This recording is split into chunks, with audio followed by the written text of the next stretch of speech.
Más saludos por parte de nuestro hijo. Recibí otro mensaje electrónico de él esta mañana y con otro chiste. Y la primera línea dice: espero que se pueda traducir para compartirlo con los hermanos. Y sí, es posible traducirlo, así que esto es el chiste del día de hoy. Trata de una de aquellas tiendas dedicadas a la venta de animales domésticos, perros, gatos, canarios, peces para los acuarios, etc. Y un día reciben una llamada telefónica, y es una señora en el teléfono, y después de saludarse, entonces ella dice: ¿podrían ustedes venderme 10,000 cucarachas? ¿Cucarachas? ¿Por qué quieres cucarachas? Bueno, estamos a punto de mudarnos de casa y el contrato de esta casa dice que debemos de dejarla en la condición en que la hemos encontrado.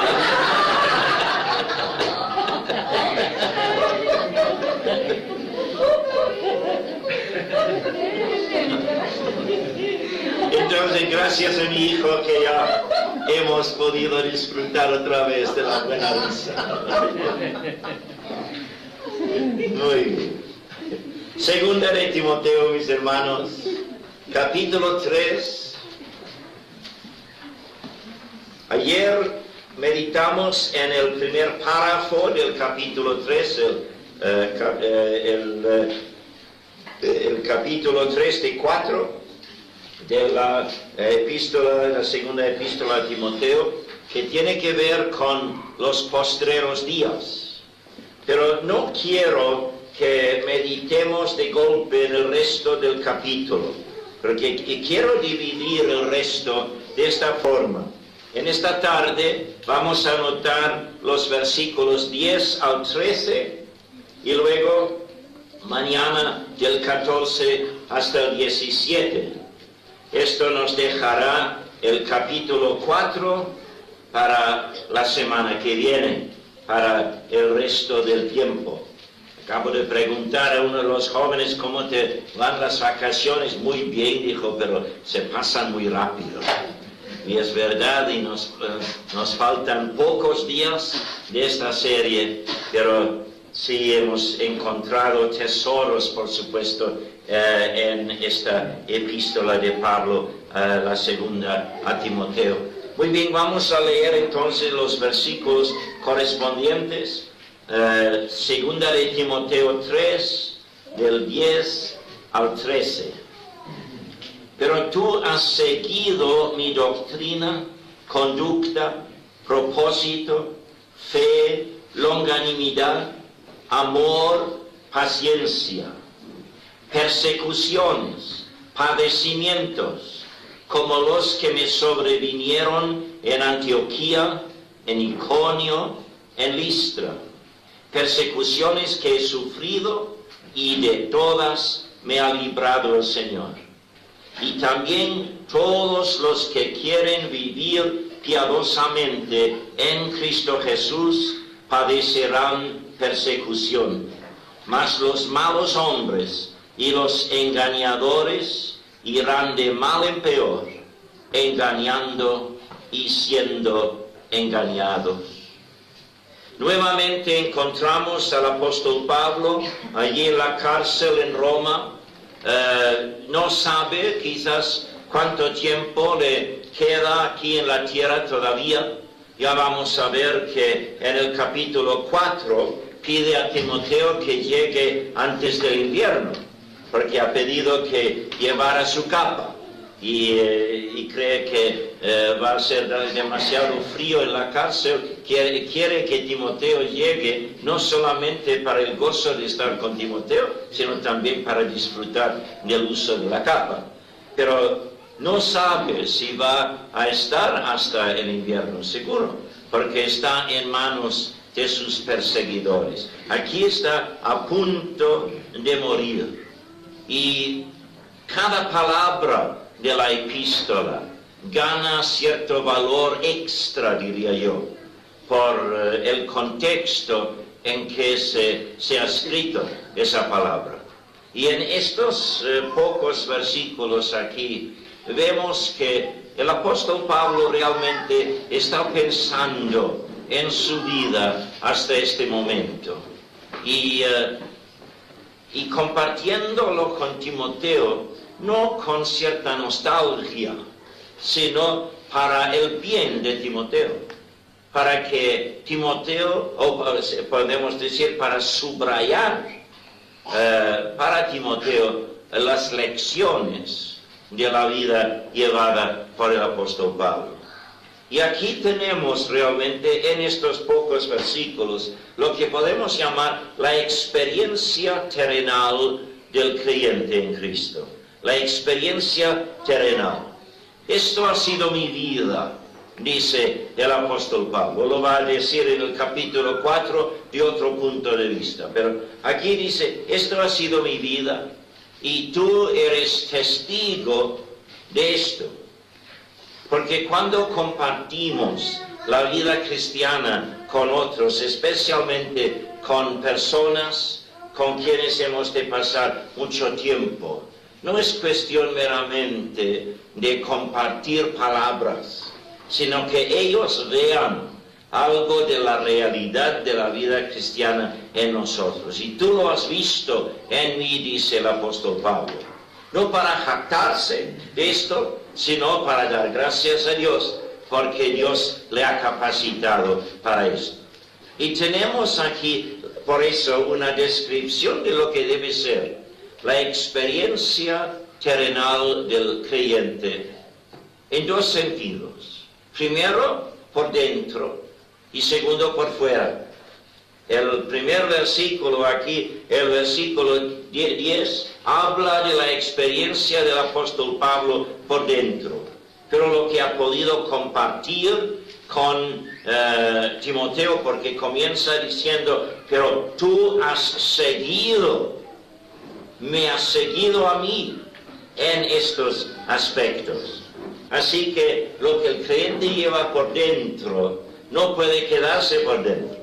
Tiene que manifestarse, porque lo que hay en el corazón es lo que se expresa en la vida.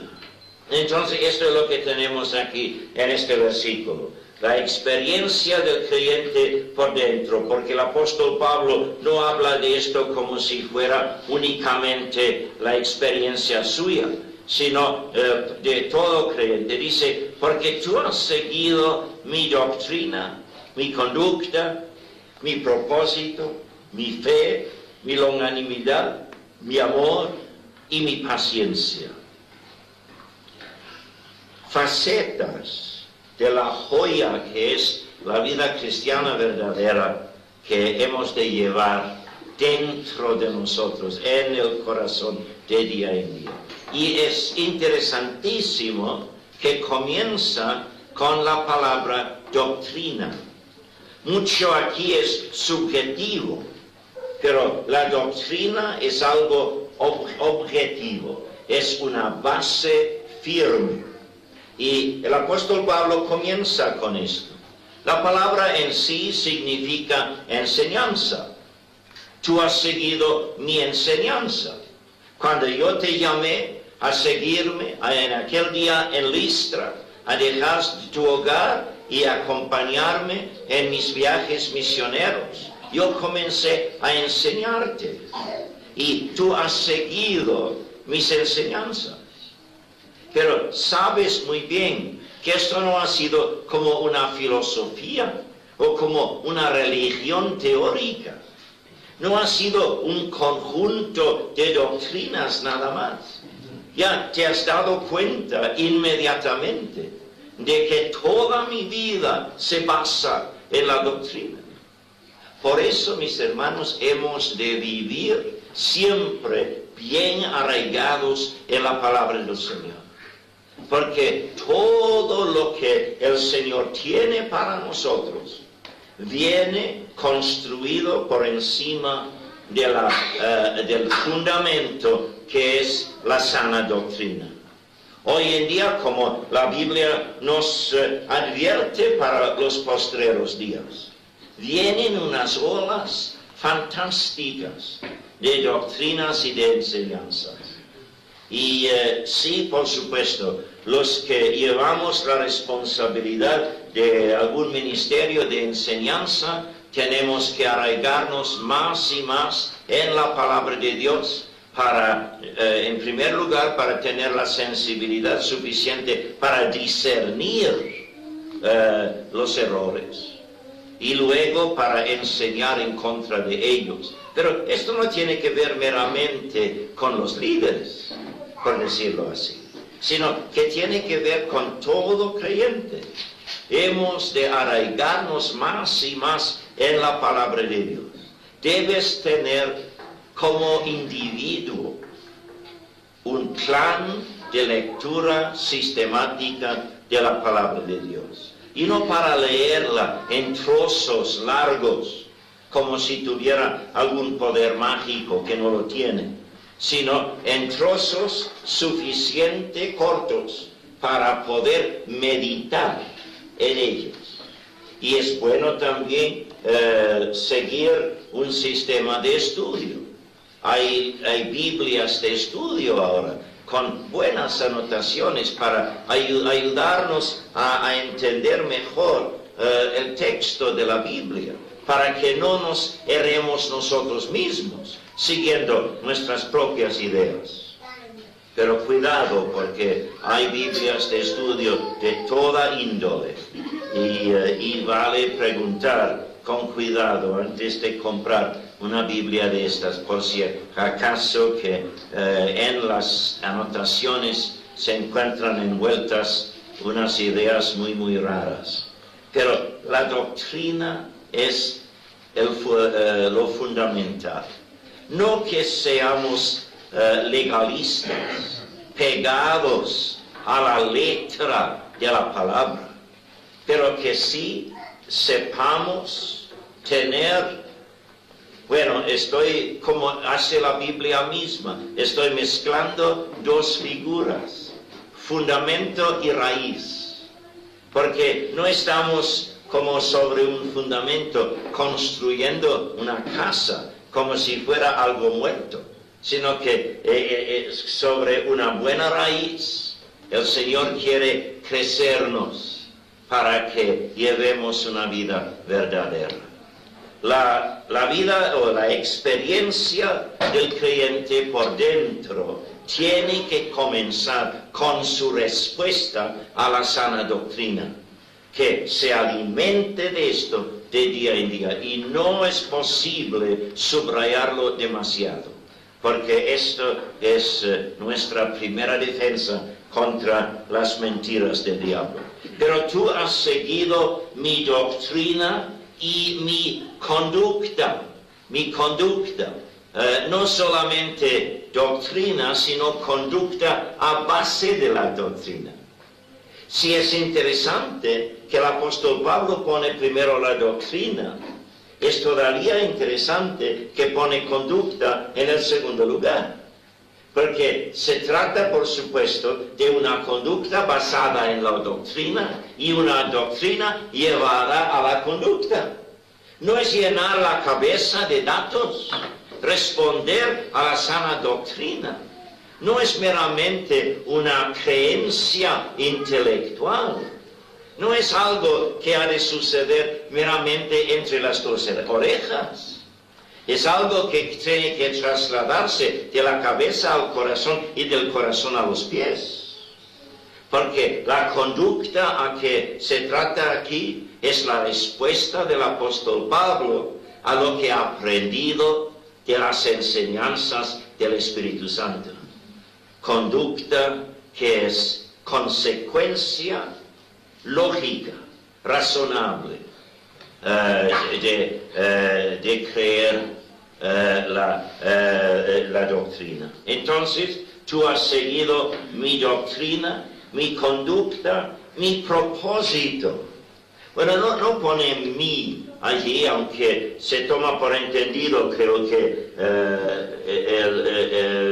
mi doctrina debe ser seguido por mi conducta, mi propósito, etc.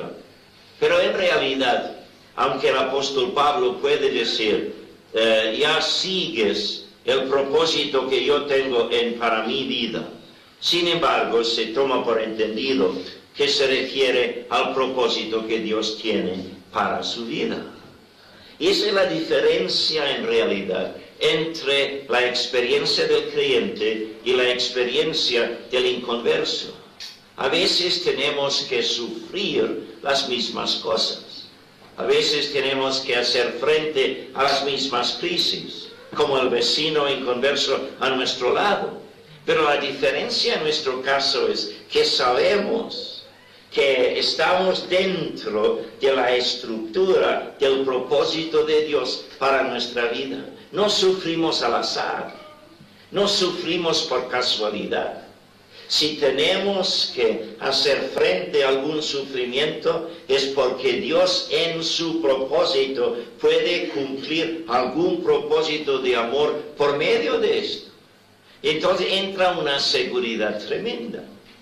Y esto ha de ser parte de la experiencia terrenal de cada creyente, de arraigarse más y más en la sana doctrina, para que su conducta refleje su respuesta a lo aprendido. Y saber y tener la seguridad y el reposo aún de saber que estamos dentro del propósito de Dios. Ahora, Dios tiene cierto propósito, que diré, global, para toda tu vida, de aquí hasta que te llame a su presencia. Tiene un propósito así. Pero ese propósito se divide en partes. Tiene diferentes propósitos para cada periodo de tu vida. La vida del soltero, por ejemplo, tiene otro propósito que la vida del casado. Son diferentes propósitos. En el caso nuestro, el Señor nos salvó y nos llevó primero a servirle como sus siervos, pero llevando también un trabajo secular. Yo estaba todavía metido en el mundo empresarial. Y luego el Señor nos llamó para otro periodo a pasar 5 años en la selva en el Perú. Un ministerio pionero. Y realmente no hay mejor gozo que tener la posibilidad de llegar a un pueblo donde nunca antes ha llegado el Evangelio. Es un privilegio tremendo. Yo pude pasar por esto. Y entonces, después de 5 años, otro periodo. 4 años en Lima, en la capital peruana. Y en 1970, otro periodo que sigue hasta la fecha, de un ministerio itinerante. Pero nosotros sabemos que no han sido 3 periodos totalmente separados. Pasamos nuestro aprendizaje en la selva para luego arraigarnos más en el ministerio en Lima, la capital peruana, preparándonos para este ministerio que el Señor nos ha tenido por 30 años. Pero cito nuestro caso solo porque los periodos son tan definidos y que uno nos ha preparado para el siguiente, de tal forma que pueda servir de modelo. Ahora, los periodos en la vida de cada creyente no van a definirse quizás con tanta claridad, pero sí lo vas a notar, que la experiencia de hoy te prepara para el día de mañana. Y la experiencia del mañana te va a preparar para el resto de tu vida. Entonces tienes que darte cuenta de que el propósito que el Señor tiene para ti ahora no es necesariamente su propósito para toda tu vida. Puede abrir otra etapa de un momento a otro. Ahora el Señor te llama a servirle, manteniéndote económicamente por medio de un trabajo secular. Pero de un momento a otro, como nos sucedió a nosotros, puede llamarte a servirle a tiempo completo. Le ha servido dentro de las fronteras de España hasta este momento. Pero puede que de un momento a otro el Señor te llame a otro país. Pero no solamente en esos cambios dramáticos, sino siempre tenemos que llevar la sensibilidad suficiente ante Dios para discernir cuando un periodo está para cerrarse y otro periodo para abrirse. El Señor tiene para tu vida un propósito global. Y no sabes, Él lo sabe, pero tú no sabes lo que va a ser el punto final de ese propósito. Ninguno lo sabemos. Ese propósito se divide en diferentes periodos, pero esos periodos se dividen en días. Dios tiene un propósito particular dentro del propósito global, dentro del propósito de este periodo de tu vida. Tiene un propósito para el día de hoy, para este momento, para este día. Y la gloria de la vida cristiana, la gloria de la experiencia terrenal del creyente en Cristo, es que podemos levantarnos por la mañana a entrar en ese propósito diurno, se puede decir, que Dios tiene para nosotros. Entonces, el apóstol Pablo dice, ya me has seguido en esto, porque ya has visto la seguridad que tengo, el gozo que tengo, al entrar en todos los días sabiendo que tú tienes que Dios tiene cierto propósito para mi vida. Entonces, parte de la experiencia terrenal del creyente, su experiencia por dentro, porque aunque todo esto ha de expresarse por fin por fuera, sin embargo, nace en su relación con el Señor y la experiencia que lleva por dentro. Doctrina, conducta, propósito, fe. Sí, por supuesto, porque tengo que depender en Dios por la fe para cumplir el propósito. No es que el Señor me enseñe el camino y dice, ahora mire, este es tu camino, vete pues por el camino. El Señor no dice ir a ninguno de los suyos. ¿Te has dado cuenta de esto? El Señor no te llama a ir ni a dónde. Él siempre dice, te llama a venir. No te llama a ir. No, vete por ese camino. Ven conmigo por ese camino. Eso es lo que dice. Entonces, toda situación que se abra, podemos cumplir el propósito de Dios, porque entramos en esa situación con Él, dependiendo de Él. Y esto es la fe que tú has visto en mí, dice el apóstol Pablo. No, yo no estoy para jactarme de esto, dice Pablo, porque no tiene nada que ver conmigo. Es el don de la gracia de Dios que me ha venido, que Él me ha dado siempre. La fe es suficiente. Ahora, cuidado. Este es un momento muy propicio, creo, para mencionar esto. El verbo creer en el Nuevo Testamento. Hemos llegado a usar el verbo creer muy superficialmente. A veces decimos, ya lo creo, cuando en realidad no lo creemos. Es decir, es tan superficial a veces. Y cuando dice 1 de Juan 3:16, para que todo aquel que en él cree no se pierda. Es fácil leer esto con la misma superficialidad que solemos usar con el verbo creer. Pero en realidad, en el griego, el verbo creer es nada más que la forma verbal del sustantivo fe. Fe en griego es pistos. Creer, o la palabra traducida creer, es pisteuo. Pistos, pisteuo.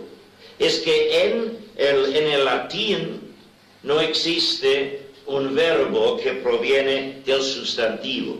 Así que cuando San Jerónimo tradujo la Vulgata, usó el verbo credere.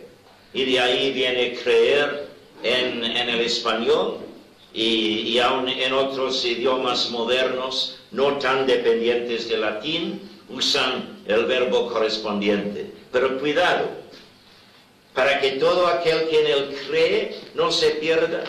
Si lo tomamos como una creencia aquí entre las dos orejas, no. Para que todo aquel que ejerce fe en él no se pierda. Y hay una diferencia entre creencia y fe. La fe incluye, por supuesto, el creer. Tenemos que creer. Pero tener fe significa entregarnos a lo creído. Representa un compromiso. Y el que es salvo no es uno que dice, sí, verdad, yo estoy de acuerdo con lo que dice la Biblia. No es un asentimiento así, sino que ha de ser esto, sí creo lo que dice la Biblia y entrego toda mi vida a esa verdad.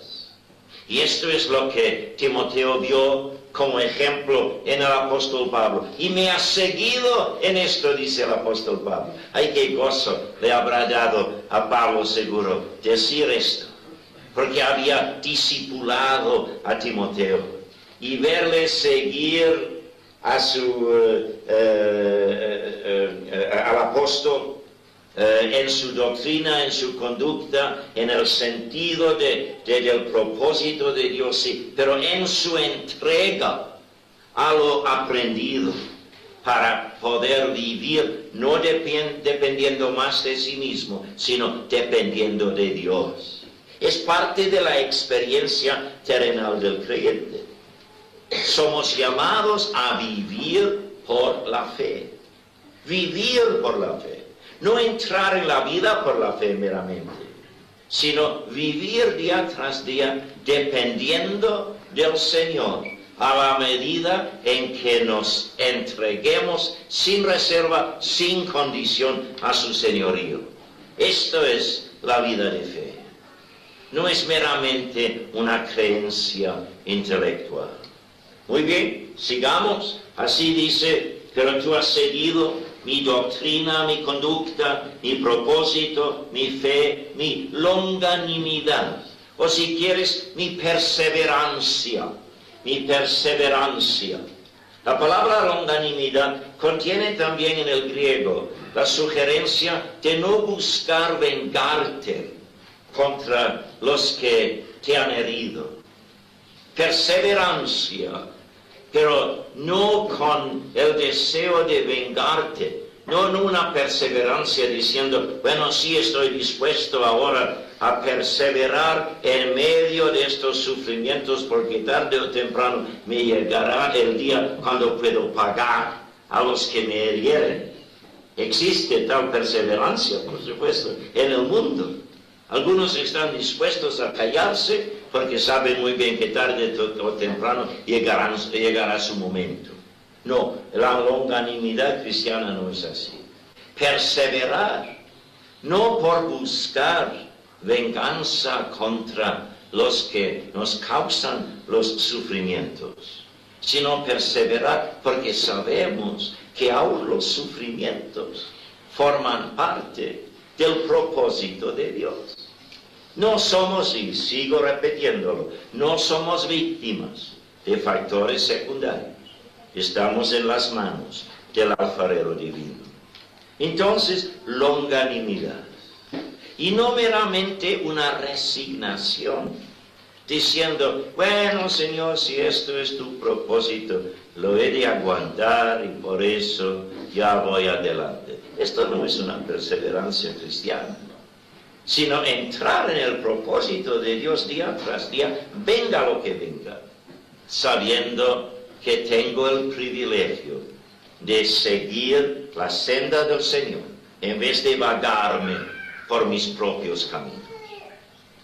Longanimidad en ese sentido, perseverancia, amor. La palabra aquí es ágape.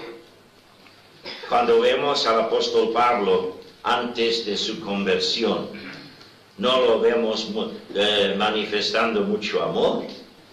Tenía un carácter bastante fuerte. En las epístolas encontramos a una persona con un temperamento bastante fuerte, pero quebrantado por el Espíritu Santo para abrirse a la gracia de Dios. Y cuando el apóstol Pablo, él mismo, que perseguía antes a la iglesia, que él dice, me has seguido a mí, aun en el amor que has visto manifestado en mi vida. Es toda una maravilla de la transformación que el Espíritu Santo quiere hacer en la vida de cada uno de nosotros. No tenemos derecho nunca de hacer pretexto de nuestro temperamento natural por decir, bueno, así soy yo, sí, así eres, pero no tienes que seguir así y no debes seguir así. Debes permitir que el Señor te quebrante el temperamento que tienes para que algo del carácter de Cristo comience a manifestarse en ti. Porque el apóstol Pablo aquí no está hablando de un amor natural. La palabra es la palabra ágape. Y ágape en el Nuevo Testamento nunca se refiere meramente al amor humano. Es el amor divino, el amor de Dios derramado en nuestros corazones por el Espíritu Santo que nos ha sido dado. El amor divino haciendo de nuestras indignas vidas canales para que Dios en su amor pueda llegar a otras personas. Y has visto ese amor en mí, dice el apóstol Pablo. Y lo dice no con orgullo en ese sentido, no jactándose de sí mismo. Está hablando con realismo.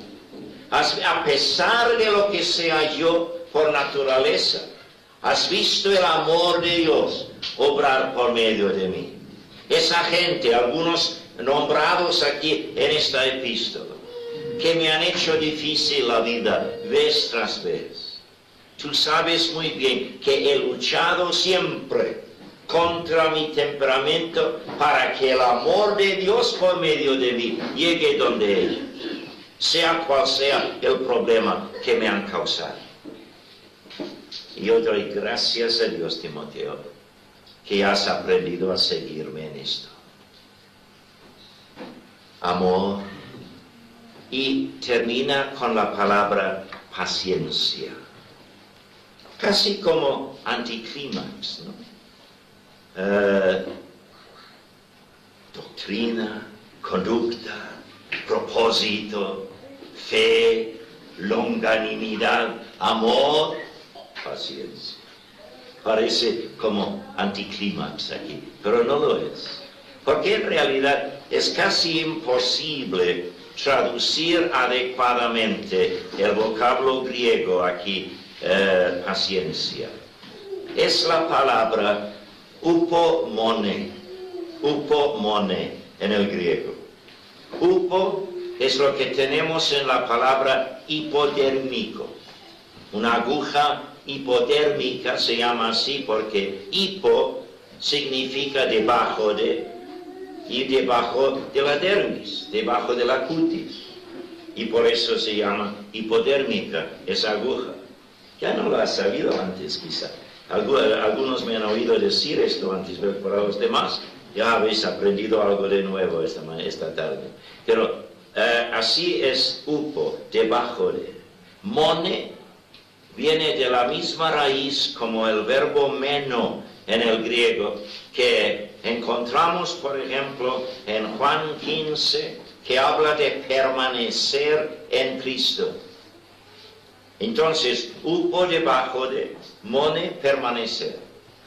Permanecer en nuestra experiencia de nuestra relación con el Señor debajo de toda circunstancia. Esto es la paciencia. No es la resignación.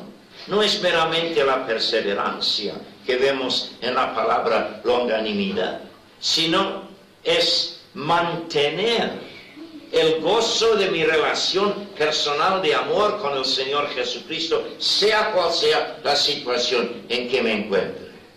Y tú me has visto, dice Pablo a Timoteo, tú me has visto en un sinnúmero de situaciones, de persecuciones. Ya vamos a ver algo de esto en un momento.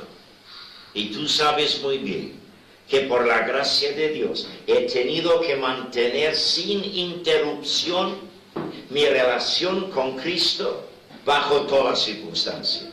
Y me has visto relacionar con todo el mundo desde dentro de mi relación con Cristo.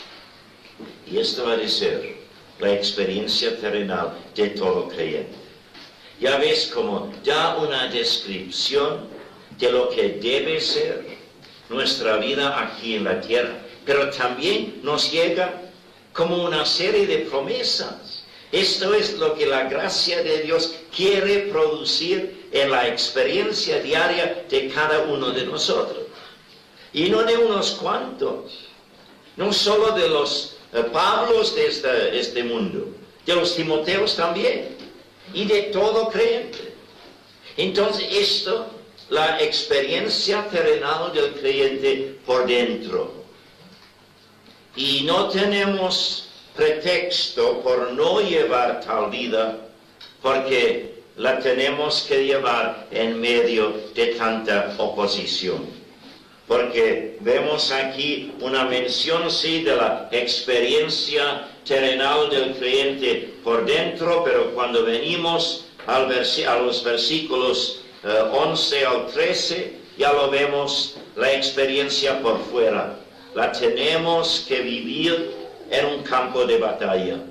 Pablo, por supuesto, vive la experiencia extrema de la oposición del mundo a la palabra. Se ve víctima de la persecución romana aquí, aunque él se ve todavía en las manos de Dios, por supuesto, dentro del propósito divino.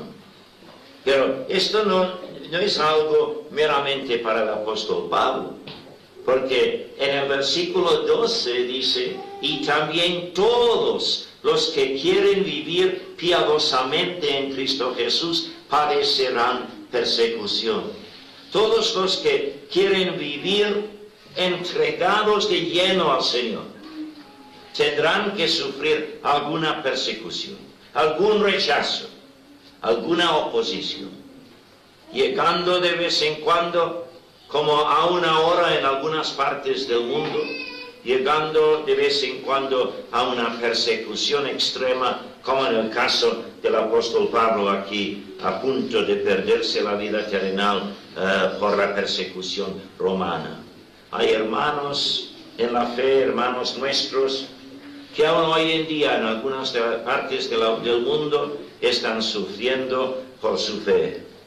Y siempre cuando oramos por la iglesia en todo el mundo, la iglesia mundial, ya hemos de recordar, aunque no nos haya llegado detalles y datos específicos, hemos de recordar de que hay hermanos nuestros sufriendo y hemos de orar por ellos. Pero no es solo así. Esta experiencia terrenal que llevamos por dentro, la hemos de llevar conscientes de que estamos en un campo de batalla y de que haya oposición.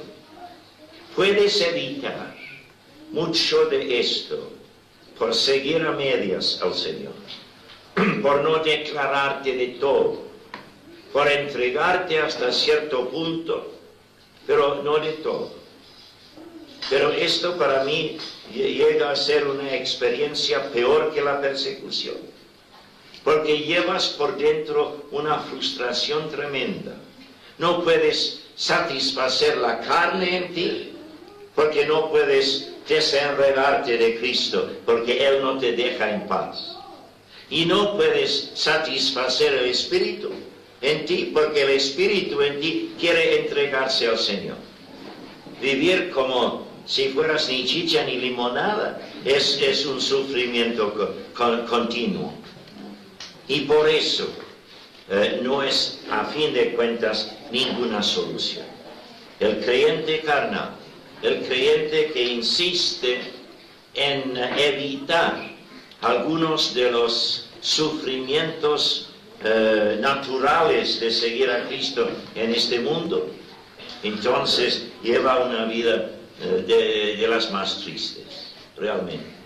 Por eso el apóstol Pablo dice aquí claramente: todos los que quieren vivir piadosamente en Cristo Jesús padecerán persecución. Bueno, vamos a notar algo de su experiencia por fuera en el versículo 11. Porque dice aquí: persecuciones, padecimientos, como los que me sobrevinieron en Antioquía, en Iconio, en Listra. Creo que es interesante notar el orden en que se encuentran las ciudades aquí en esta lista. Porque en ese orden él visitó a estas ciudades en su primer viaje misionero.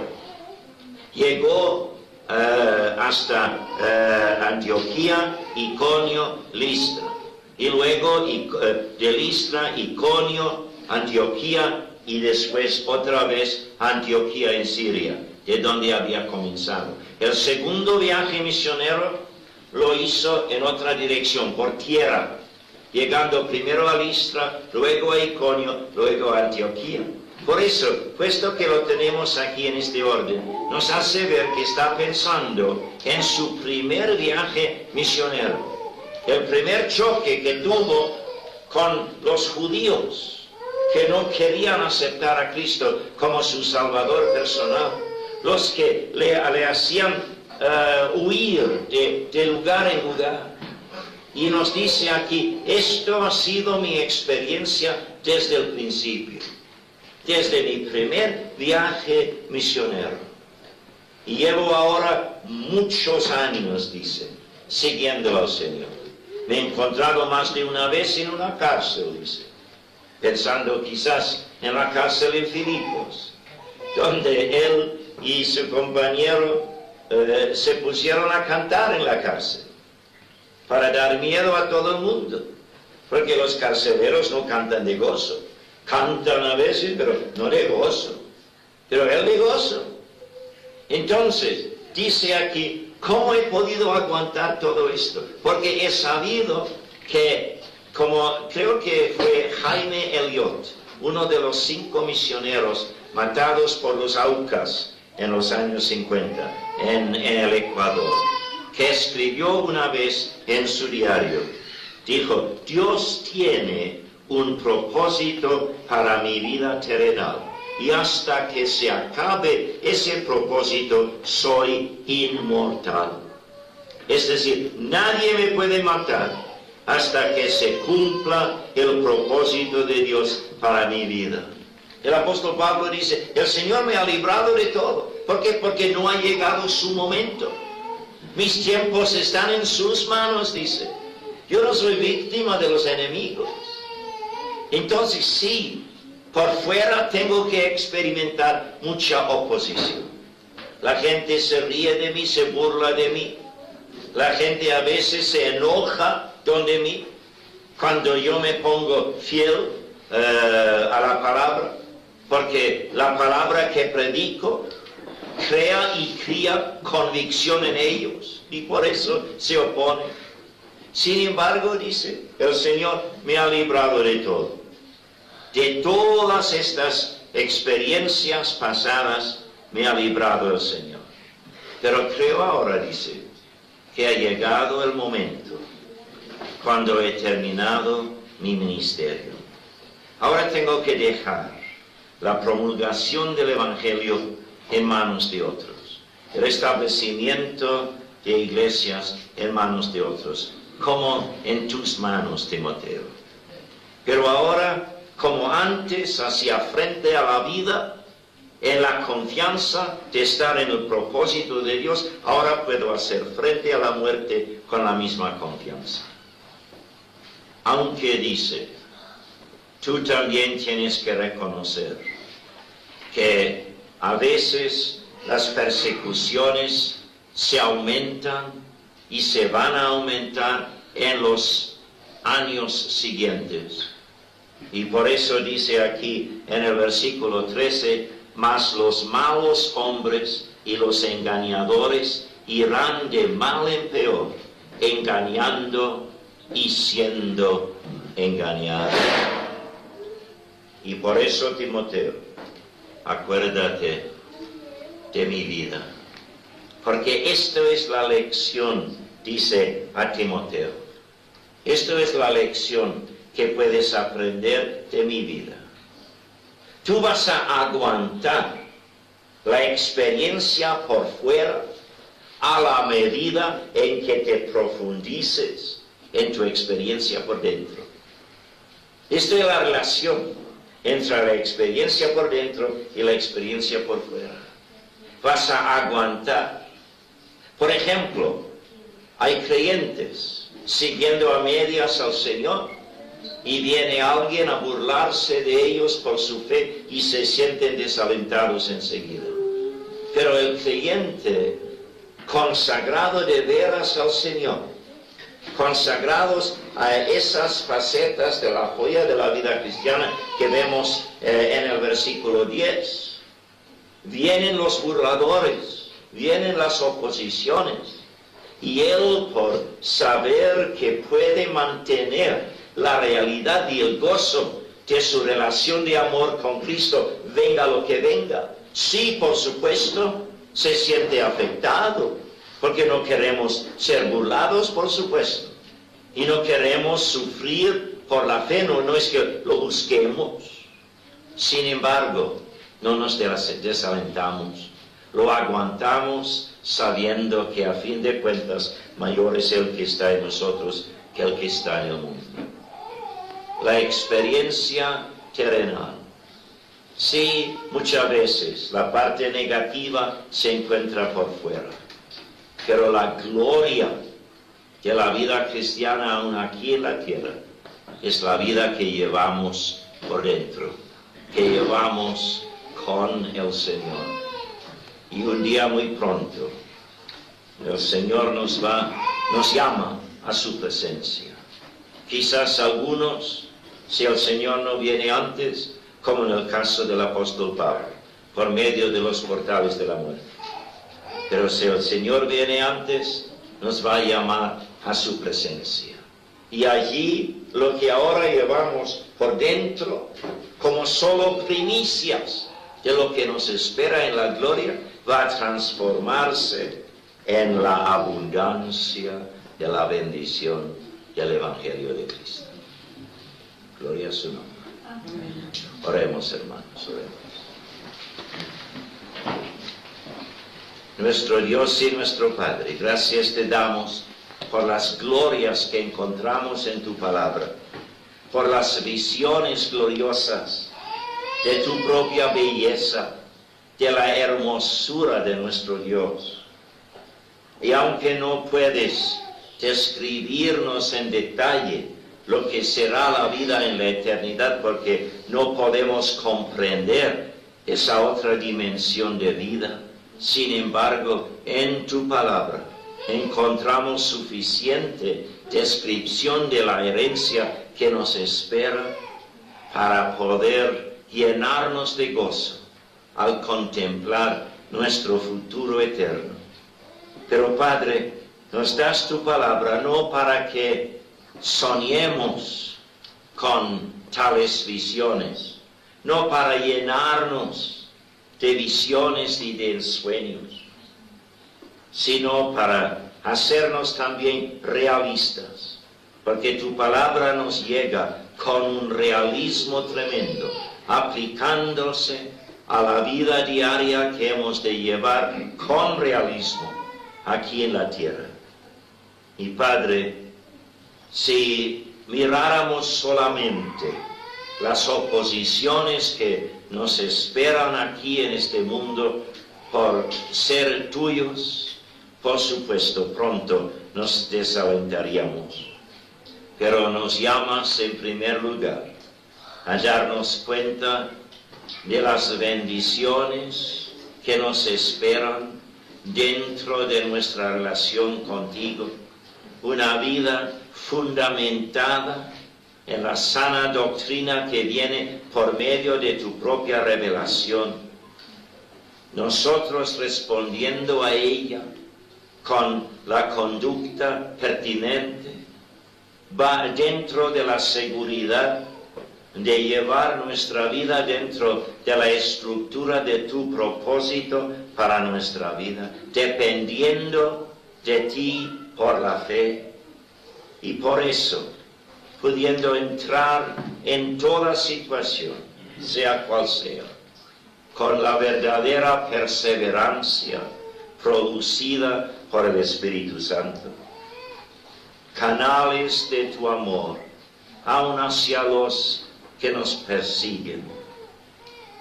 Y Padre, en todo, firmes y constantes en nuestra relación de amor con el Cristo de Dios. Padre, traduce esto de una mera palabrería al oído esta tarde a ser parte innata de la vida verdadera, terrenal, que cada uno de los tuyos llevamos para tu gloria, dentro de las tinieblas que nos rodean. Y a ti daremos toda la gloria al ser llevados por ti a ser más que vencedores en este mundo. Y Padre, a ti toda la gloria. Y ahora, hermanos, en esta actitud de oración, con los ojos todavía cerrados, escuchad lo que dice Romanos capítulo 8, y con esto terminamos esta tarde. ¿Quién nos separará del amor de Cristo? ¿Tribulación o angustia o persecución o hambre o desnudez o peligro o espada? Antes, en todas estas cosas somos más que vencedores por medio de aquel que nos amó, por lo cual estoy seguro que ni la muerte, ni la vida, ni ángeles, ni principados, ni potestades, ni lo presente, ni lo porvenir, ni lo alto, ni lo profundo, ni ninguna otra cosa creada nos podrá separar del amor de Dios, que es en Cristo Jesús, Señor nuestro. Padre, gracias por esta seguridad. Y sobre esa base firme nos ponemos en tus manos para el resto de nuestra vida terrenal. Y todo en el nombre del Verbo hecho carne, el Señor Jesucristo mismo. Amén.